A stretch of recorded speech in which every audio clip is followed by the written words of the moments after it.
For most of my life, I assumed creativity was some kind of a mysterious talent, something you either had or you didn't. Some people could paint beautiful pictures, write novels, invent scientific theories, or start brilliant companies. The rest of us were just normal. That's how creativity is usually presented to us, as a rare gift, endowed only upon the few. But the more I studied how the mind actually works, the more that idea started to fall apart. What I came to realize is that creativity is not mysterious after all. In fact, it may be one of the most ordinary things the human brain does. In this video, I'll share with you one of the most important realizations I had in my life, that there is actually a way to develop creative critical thinking. The path to understanding how leads through a little bit of cognitive science and a lot of experimentation. By the end of the video, you'll know exactly what it takes to be creative and what can you do to make it happen. When we encounter something new, a problem, a situation, or an idea, the brain almost never reasons from scratch. It does something much faster and much more economical. It searches for something similar. You see a situation and, often without realizing it, your mind asks, what does this remind me of? For example, a business problem may remind you of something you saw in biology.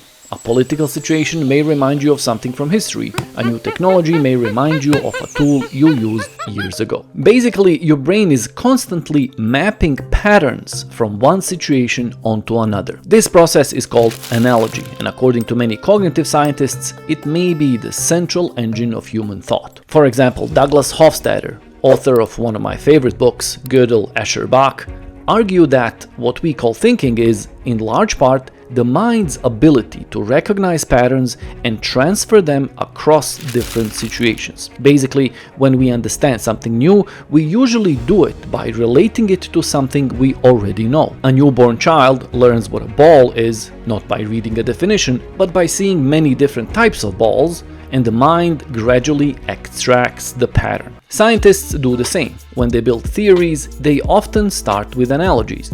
Early models of the atom compared it to a miniature solar system. The nucleus became the sun, the electrons became planets. Of course, the analogy wasn't 100% perfect, but it gave scientists a starting structure to think with. This is where creativity enters the story. Check this out. Most of the time, our minds make very safe analogies. One company reminds us of another company. One machine reminds us of another machine. One math problem reminds us of another math problem. But creative insight actually tends to happen when the brain connects distant domains. For example, when someone sees a deep structural similarity between things that don't usually belong together. Take Charles Darwin.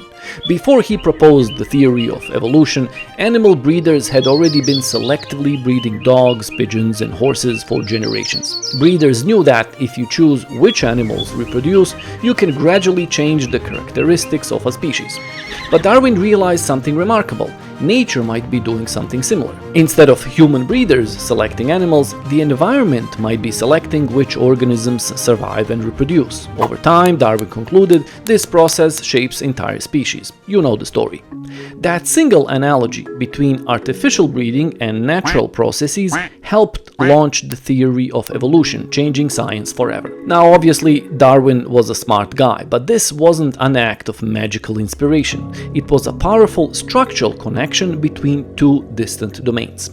Darwin isn't even unique here. This pattern shows up again and again in all creative breakthroughs. Electricity was once explained using analogies to flowing water. Computer networks have often been understood through analogies to the brain. Economists think of markets as ecosystems. In each of these cases, the mind imports a structure from one domain and applies it somewhere new. So creativity happens when the mind allows itself to explore matches that are less obvious than they look on the surface. It's an interesting theory, right? But what I particularly like about it is what it implies about development of creativity. How can we actually become more creative? The answer is perhaps ridiculously obvious. If creativity depends on analogy, then creativity isn't just about imagination. More likely than not, it's about exposure to different types of knowledge. The more different domains you explore, the more patterns your mind has available to work with.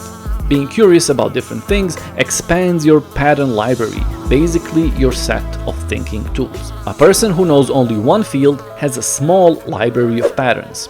A person who reads broadly, studies different disciplines, and explores different systems carries a much larger library in their head.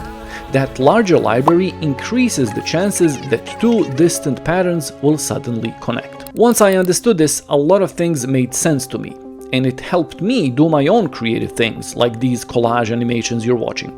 But I think this also explains why many creative thinkers throughout history were intellectual wanderers, polymaths curious about many things, not just one. But there is also a second implication, and it's slightly uncomfortable. I realized it once it was too late, at least for me.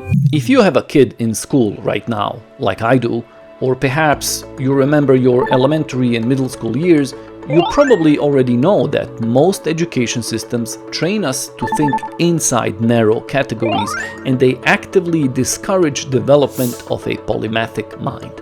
Math belongs in a math class, biology belongs in a biology class, economics belongs in economics. Students rarely hear questions like, what does this biological system resemble in economics? Or what does this physical process resemble in social life? Yet we've seen that exactly those kinds of questions are where creative insights come from.